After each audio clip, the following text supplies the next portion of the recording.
every, everyone, everybody, everything, everywhere. ഇന്നത്തെ നമ്മുടെ video ഈ വാക്കുകളെ കുറിച്ചാണ്. ആദ്യം നമുക്ക് എവ്രി നോക്കാം. എവ്രി എന്ന് പറഞ്ഞു കഴിഞ്ഞാൽ ഓരോന്ന്. അതുകൊണ്ട് തന്നെ എവ്രിക്ക് ശേഷം ഉപയോഗിക്കുന്ന നൗൺ എപ്പോഴും സിംഗുലർ ആയിരിക്കും. എവ്രിക്ക് ശേഷം വരുന്ന നൗൺ എപ്പോഴും സിംഗുലർ ആയിരിക്കും.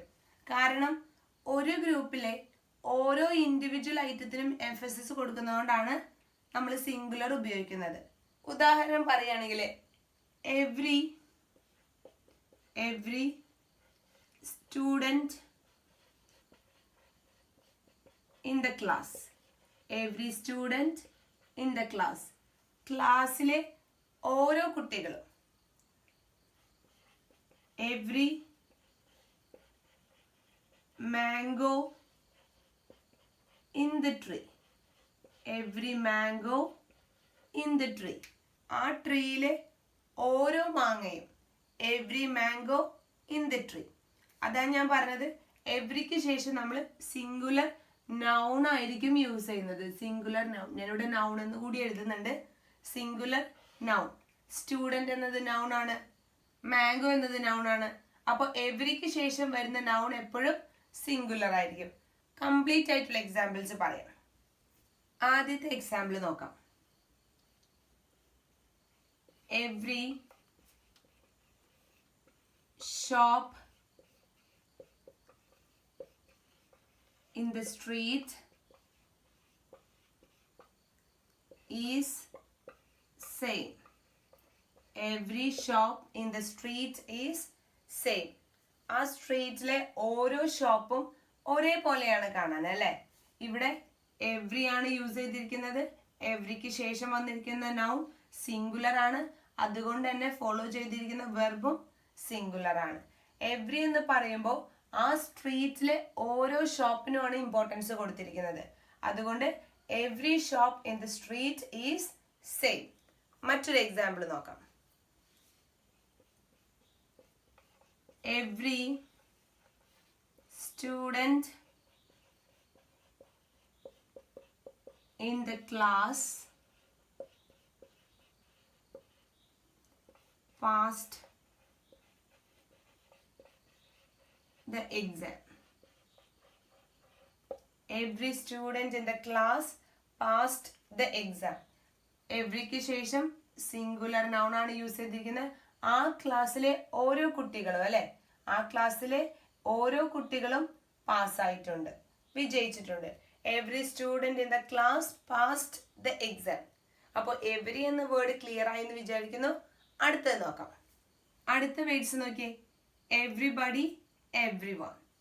Everybody, everyone. രണ്ടിൻ്റെയും അർത്ഥം എല്ലാവരും എന്ന് തന്നെയാണ്. All people. രണ്ടിൻ്റെ അർത്ഥവും എല്ലാവരും എന്ന അർത്ഥത്തിൽ തന്നെയാണ് യൂസ് ചെയ്യുന്നത്. എന്നാൽ ചെറിയൊരു ഡിഫറൻസ് ഈ വേർഡ്സുകൾ തമ്മിലുണ്ട്. എവ്രിബഡി എപ്പോഴും നമ്മൾ യൂസ് ചെയ്യുന്നത് ഒരു ഇൻഫോർമൽ ടോണിലാണ്. ഇൻഫോർമൽ ടോണിലാണ്. അതുമാത്രല്ല, മൊത്തത്തിലുള്ള ഒരു ഗ്രൂപ്പിനാണ് എവ്രിബഡി എംഫസിസ് കൊടുക്കുന്നത്. മൊത്തത്തിലുള്ള ഒരു ഗ്രൂപ്പിനാണ് എംഫസിസ് കൊടുക്കുന്നത്. Emphasis the group as a whole. എന്നാൽ എവ്രി വൺ ഒരു ഫോർമൽ ടോണിലാണ് നമ്മൾ എഴുതുന്നത്. ഒരു ഫോർമൽ ടോണിലാണ് എഴുതുന്നതും പറയുന്നതും. Everyone. അത് മാത്രമല്ല, ആ ഗ്രൂപ്പിലെ ഇൻഡിവിജ്വൽ ഐറ്റത്തിനാണ് എപ്പോഴും എംഫസിസ് കൊടുക്കുന്നത്. എവ്രി വൺ എംഫസിസ് ചെയ്യുന്നത് ആ ഗ്രൂപ്പിലെ ഓരോ ഐറ്റത്തിനാണ്. Each individual item. അപ്പോൾ മൊത്തത്തിലൊരു ഗ്രൂപ്പിനെയാണ് നമ്മൾ റെപ്രസെന്റ് ചെയ്യേണ്ടതെന്നുണ്ടെങ്കിൽ എവ്രിബഡി യൂസ് ചെയ്യാം. അതും കുറച്ച് ഇൻഫോർമൽ ആയിട്ട്. എന്നാൽ ആ ഗ്രൂപ്പിലെ ഓരോ ഇൻഡിവിജ്വൽ ഐറ്റത്തിനുമാണ് സ്ട്രെസ് എന്നുണ്ടെങ്കിൽ എവ്രി വൺ കുറച്ച് ഫോർമൽ ആയിട്ട്. രണ്ടിനും അർത്ഥം എന്ത് തന്നെയാണ്? എല്ലാവരും എന്ന് തന്നെയാണ്. എക്സാമ്പിൾസ് നോക്കാം.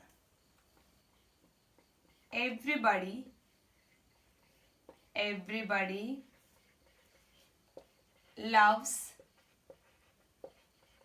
chocolates. എല്ലാവർക്കും ചോക്ലേറ്റ്സ് ഇഷ്ടമാണ്. Everybody loves chocolates. Everybody loves a good surprise.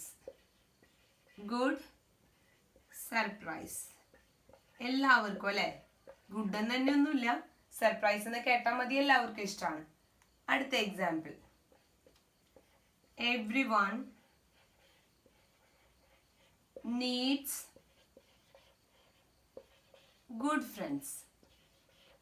Everyone needs good friends. അടുത്ത example. Everyone is responsible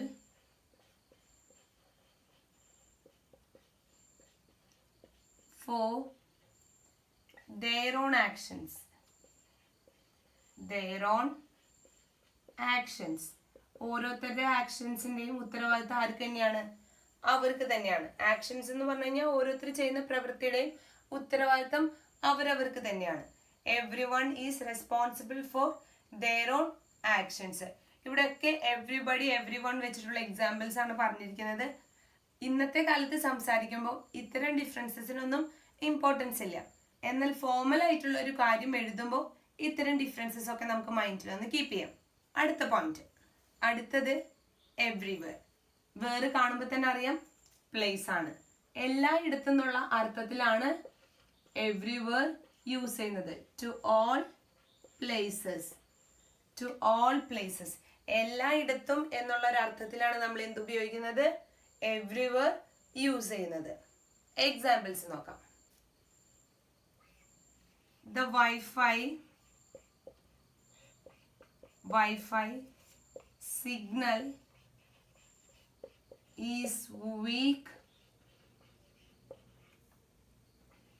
everywhere. എല്ലായിടത്തും എന്താണ്? വൈഫൈ സിഗ്നൽ വീക്ക് ആണ്. The Wi-Fi signal is weak everywhere. അപ്പോൾ മൊത്തത്തിൽ എല്ലായിടത്തും എന്നുള്ള ഒരു അർത്ഥത്തിലാണ് ഇവിടെ നമ്മൾ എവ്രിവെയർ യൂസ് ചെയ്തിരിക്കുന്നത്. അടുത്ത എക്സാമ്പിൾ നോക്കാം. I have looked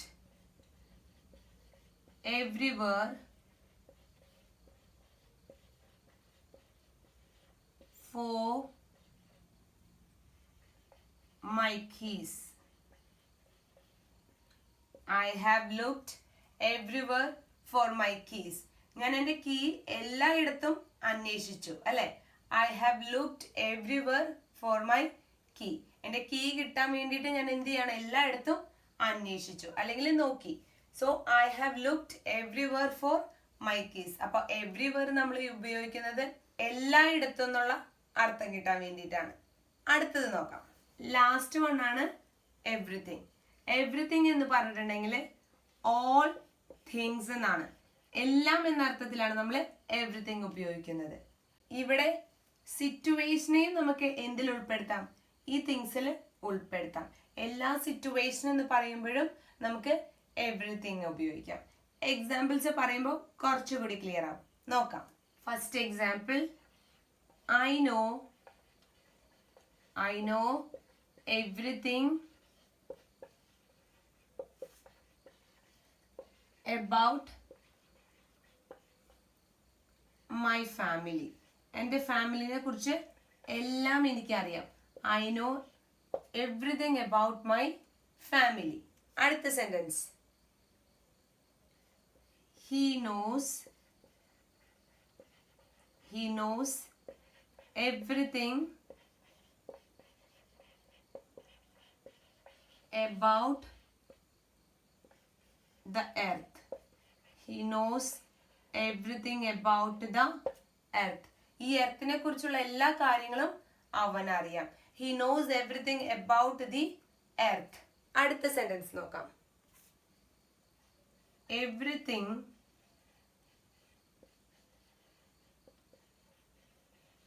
is going to be all right. ഇവിടെ എവറിത്തിങ് എന്ന് നമ്മൾ പറയുന്നത് എല്ലാ സിറ്റുവേഷനെയും കൂടിയാണ്. Everything is going to be all right. ആ എല്ലാ സിറ്റുവേഷനും പോകെ പോകെ ശരിയാകും എന്നുള്ളൊരു അർത്ഥമാണ് അല്ലെ. Everything is going to be all right. അപ്പൊ എവറിത്തിങ് നമ്മൾ യൂസ് ചെയ്യുന്നത് എല്ലാം എന്ന അർത്ഥത്തിലാണ്. അതിൽ എന്തും ഉൾപ്പെടും, എല്ലാ സിറ്റുവേഷൻസും കൂടി ഉൾപ്പെടും. അപ്പോൾ ഇന്നത്തെ നമ്മുടെ video every, every one, everybody, everywhere, everything എന്നീ വാക്കുകളെ കുറിച്ചുള്ളതായിരുന്നു. ചെറിയ ചെറിയ കാര്യങ്ങളാണ് ഈ വേർഡ്സിനെ കുറിച്ച് നമ്മൾ പറഞ്ഞത്. എല്ലാം ക്ലിയർ ആയി എന്ന് വിചാരിക്കുന്നു. Thank you.